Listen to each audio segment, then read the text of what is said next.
Bonjour. On est mercredi matin et c'était le jour du départ initialement pour la Guadeloupe. Sauf qu'il y a vraiment du mauvais temps qui est en train de s'installer sur toute la zone des Antilles. Il y a entre 15 et 20 nœuds et des rafales jusqu'à 25 nœuds, mais c'est surtout qu'il y a beaucoup de grains en mer et des orages. Donc on a pris la décision de partir vendredi. Salut les matelots, content de vous revoir. Et pour ceux qui montent à bord pour la première fois, bienvenue. Nous sommes ancrés dans la baie de Chatham, un mouillage reculé de Union Island dans les Grenadines. C'est bien le genre d'endroit où il y a rien, mais en même temps, tout. Je ne sais pas si vous voyez ce que je veux dire. Après avoir passé un séjour intense ici, riche en rencontres surtout, nous sommes en attente d'une bonne fenêtre météo pour partir. Et vous l'avez compris, c'est pas gagné.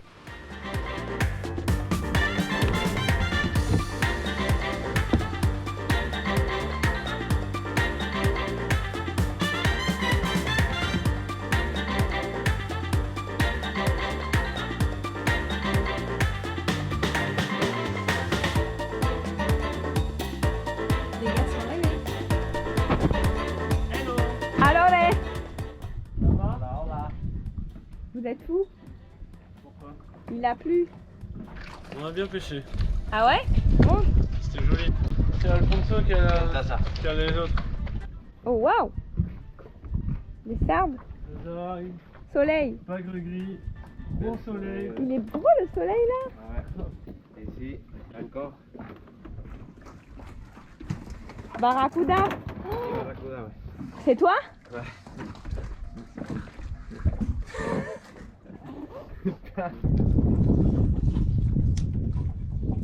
On devrait commencer pas par la queue. Je pense qu'on a peut-être un poil trop de poissons. Je pense aussi. Alors, c'était comment? C'était cool. Vraiment. Beau tombant qui fait en fait toute la baie. Genre ça imite un peu la structure extérieure. Sauf que là au fond c'est de l'eau et là-bas au fond c'est du sable. Sable ça fait pouf. Et puis des cavités, des coraux et tout. C'est très joli.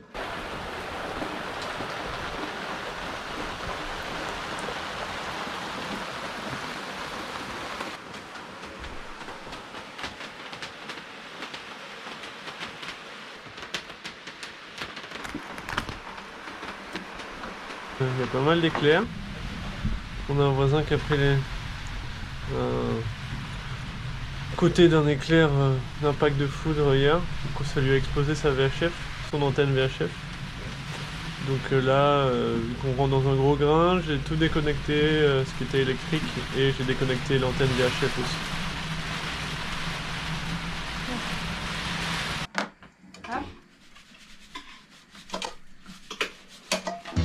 Hey!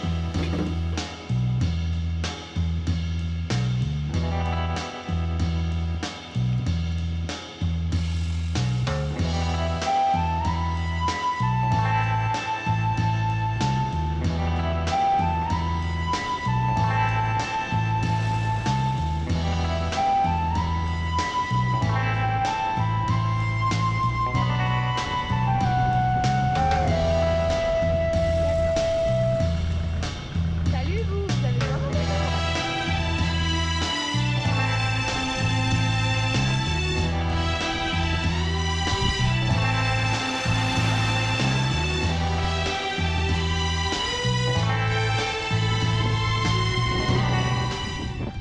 Comment tu le sens, le retour en Guadeloupe? Différent d'ici, c'est sûr. On retourne au masque, aux restrictions. Alors qu'ici on est libre quoi. Mais bon. On fait ça pour la bonne cause. Ne pouvant plus voyager, du moins avec beaucoup de difficultés, nous avons pris la décision de rentrer à la maison pour passer des formations dans le nautisme et travailler, le temps que tout se calme. Au début, ça a été une déception, mais au final, on se rend bien compte que rien n'arrive par hasard dans la vie, car ces formations, on voulait les faire avant notre départ. Et malheureusement, par manque d'organisation, on avait mis une croix dessus. Bon, depuis hier, il n'a pas arrêté de pleuvoir. Même beaucoup pleuvoir. Et ça continue. Ce matin, on a eu quand même droit à des éclaircies. On a pu se promener. Ça fait du bien aux jambes parce que quand il pleut, on est enfermé dans le bateau, on est un peu inactif. La fenêtre météo pour le départ d'ici, c'est samedi. On a une onde tropicale en fait qui passe sur tout l'arc entier. C'est une énorme masse nuageuse. Donc voilà, samedi ça va mieux, il y a beaucoup moins de pluie, un peu moins de vent. Donc on a prévu un départ normalement à 10h et arriver à dimanche matin aussi dans la matinée. On commence par la bonne ou la mauvaise nouvelle? La bonne nouvelle, c'est que Ben n'est pas tombé d'en haut du mât. Et la mauvaise, c'est que la balancine est presque morte. La gaine s'est pétée. Ça fait avant, mais vu que en fait c'est au niveau du réa, on l'a jamais vu. Ouais. Et comme on est monté comme je suis monté tout en haut, c'est venu devant nous en fait. C'est venu devant nous. Donc voilà. Non, j'aurais pas pu tomber du mât, mais c'était assez stressant que ça s'était dégainé. En fait, ce qui se passait, c'est que la gaine, elle rentrait, comme elle s'était enlevée de l'âme, elle se repliait sur elle-même et donc elle passait pas dans le bloqueur. L'heure du départ approche et comme prévu, le mauvais temps est passé. Avant les longues navigations, on fait toujours en sorte de vérifier les moteurs, faire à manger. Des plats bien bourratifs et faciles à réchauffer. Avec mon mal de mer qui apparaît une fois sur deux, je ne suis pas toujours certaine de pouvoir cuisiner. Petit bisou au plus cool des bars des Antilles, spécial dédicace à Adèle, la clairance de sortie et une bonne petite soirée départ avec nos amis.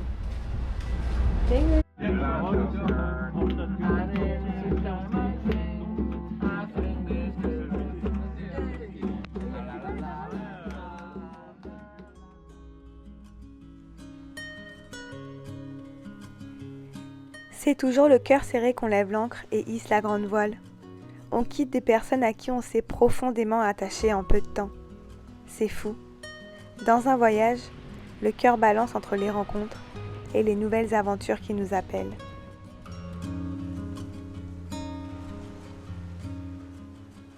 Alors, ça y est, on est parti? C'est parti pour notre plus longue navigation à date avec Edmond.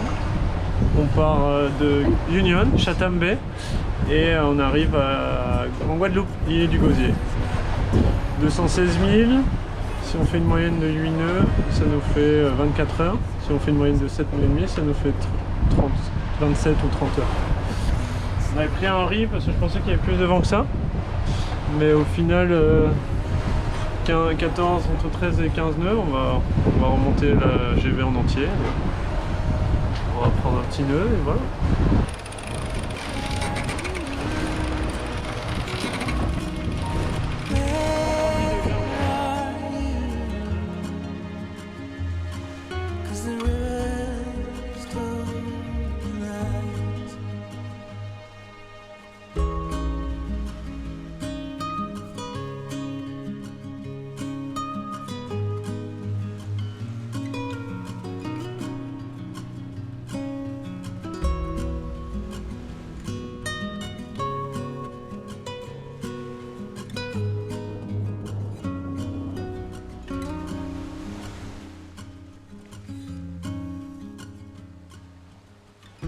Sometimes light is breaking through, but my blinded eyes can't reveal an illusion. I can't trust it. Il nous reste 25 000 avant de passer Saint-Vincent. On avait prévu de passer dans le canal à 19h. Là, du coup, avec la vitesse moyenne de 9 nœuds, on va arriver dans le canal beaucoup plus tôt. Donc voilà, c'est super. La nave est confortable au travers. Bon premier quart de notre passage vers la Guadeloupe, entre Union et Guadeloupe. Laura a fait les 3 premières heures, j'ai fait les 3 secondes, et ensuite on passe à 2 heures pendant la nuit. Et là on passe sous le vent de Saint-Vincent. Vu de loin comme ça, on est à 12 000. Et on sent quand même l'influence de l'île parce que le vent a diminué du coup, à cause des reliefs, même si on est loin. Et on a une petite... depuis le début on a une légère houle, mais là on a une légère houle croisée. Parce qu'en fait, la mer qui arrive de la façade atlantique fait le tour de l'île par les canaux. Et du coup, ça fait que quand tu es loin, bah, tu prends la mer qui a tourné par le nord et la mer qui a tourné par le sud. Donc ça croise un peu, mais on n'a pas beaucoup de houle, donc c'est agréable. On fait des petits surfs, on glisse. Marche à 9 nœuds. 10 nœuds de vent.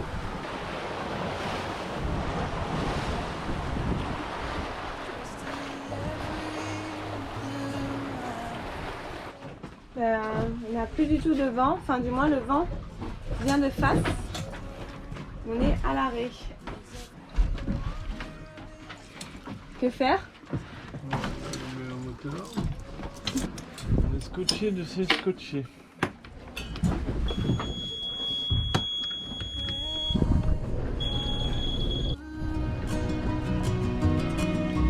Where are you? Where are you? Where are you? 'Cause the river's told Le vent a un peu tourné, mais c'était dans le canal, mais là on est au près. Donc on espère que ça va quand même revenir au travers après. Et voilà, il y a toujours entre 15 et 16 nœuds et on a notre prix.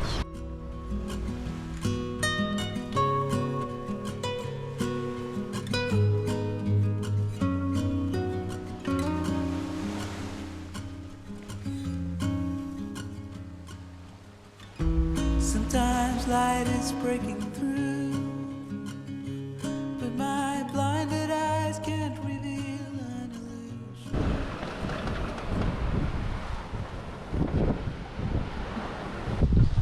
Manœuvre de nuit. On va remettre la GV en entier parce qu'on avait pris un riz. Et là le vent est retombé. Il y a 13-14 nœuds en apparent, donc il va y avoir 10 nœuds, 12 nœuds. On se traîne à 8 nœuds. Trusting every clue I found, but the truth has not been told. There's every Ça va être bientôt l'heure de manger. I can't see in the dark. Bon appétit. Where Les conditions de navigation se sont corsées durant le reste de la nuit. En plus d'une houle assez costaud, le vent monte par la suite. 25 nœuds et un grain, 30 nœuds établis. Nous avons 2 riz dans la grande voile et la voilure du génois est réduite. Le capitaine sent que le bateau souffre encore un peu. Il décide alors de prendre le 3e riz. Au même moment, un bruit fort retentit au-dessus de nous. On pense tout de suite que c'est dans le mât. En levant la tête et en essayant d'analyser la situation au plus vite, on s'aperçoit que c'est la bosse en pointure qui a lâché. Bon, ce n'est pas si grave, plus de peur que de mal.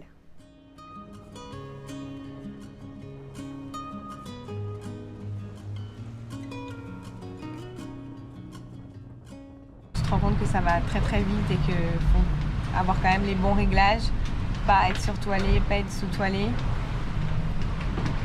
Maintenant le jour se lève, donc on n'a plus que le 1er riz ou le 3e riz. Donc on espère que quand même la situation va se stabiliser, qu'on puisse un petit peu dormir, parce que du coup là on n'a pas dormi depuis un moment.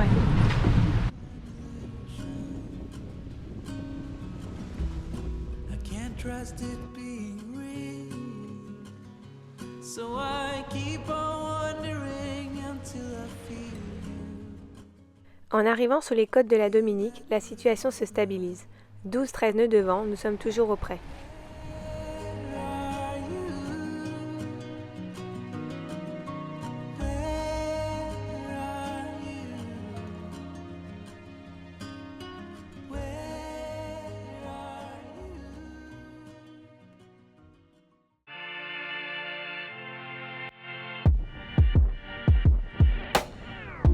There's a world inside my head. I get lost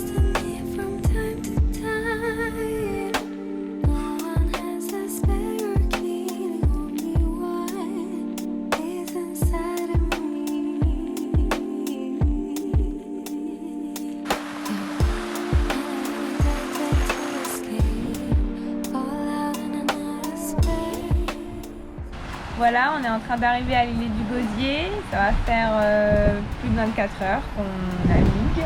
214 000 nautiques. On est vraiment super contents. Le seul moment où c'était quand même un peu dur pour le moral, c'était quand ça tapait en Martinique là, et après quand on s'est pris les 30 nœuds et que la bosse de riz a lâché.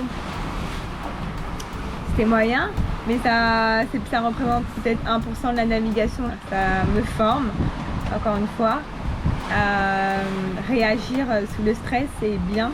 Et ça, c'est grâce au capitaine que tout se passe. C'est lui qui gère, c'est lui qu'on suit et c'est lui qui nous inspire. Et donc, s'il ne stresse pas, et nous, on ne stressera pas non plus.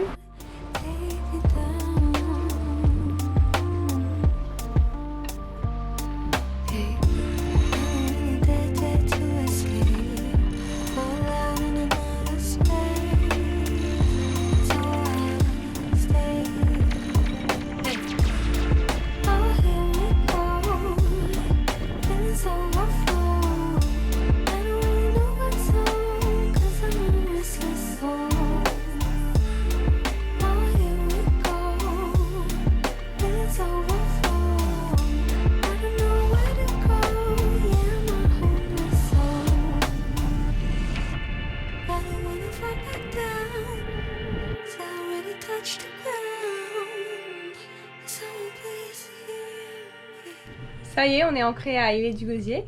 Bah moi de mon côté, pendant la nave, j'ai dit à Laura que je pense que la navigation qu'on a faite de Saint-Martin en Guadeloupe nous avait fait passer un cap parce que c'était intense. Dans le self-control, on va dire. Ouais, d'être plus posé, tout court. Et celle-ci m'aura fait aussi passer un cap au niveau des réglages et des manœuvres. En fait, on a pris rien, RI 2, RI 3, rien, GV, rien, enfin on a fait plein de trucs. Réglages. Et du coup, ouais, là je pense que ça m'a rendu un peu plus pointu sur les réglages et comprendre, voir les subtilités quand je fais. Je savais la théorie et je l'appliquais et en fait là je l'ai vraiment appliqué aujourd'hui en voyant tous les petits détails que ça change en fait. Je crois que maintenant on va dormir. Merci du fond du cœur d'avoir regardé la vidéo. Si vous voulez suivre nos prochaines aventures, n'hésitez pas à vous abonner. Merci, à bientôt.